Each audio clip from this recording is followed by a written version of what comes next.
জাতীয় পরিচয়পত্র চাই। 3 ফিঙ্গারপ্রিন্ট যখন আমরা দিব তখন ওইখানে মহিলা অফিস কর্মকর্তা থাকবেন। এটাই হচ্ছে আমাদের 3টা দাবি। আমরা মুসলমান, আমাদেরকে সুসম্মতভাবে চলতে হবে। আমরা পর্দা করি, আমরা ছবি তুলবো না। ছবি তুলতে হলে কোনো পুরুষ আমাদের চেহারা দেখবে, এটা আমরা চাই না। আমরা চাই আপাতমস্তক উপর থেকে নিচ পর্যন্ত কোনো পশম যেন কোনো পুরুষ না দেখে। কিন্তু এখন এনআইডি কার্ড করতে হলে আমাদের ছবি তুলতে হয়, কিন্তু সেই ছবি তুলতে আমরা পারবো না।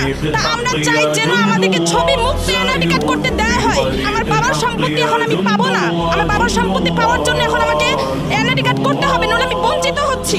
এটা আমার নাগরিক অধিকার, আমি এই নাগরিক অধিকার পাচ্ছি না।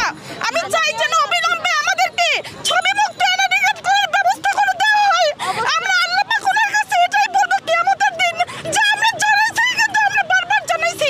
যারা ছবির মাধ্যমে করতে চাচ্ছে তাদেরকেও আমরা নিষেধ করতেছি না, করুক, কিন্তু আমাদের যে শরীয়ত সম্মত বিষয়টা সেটা আমরা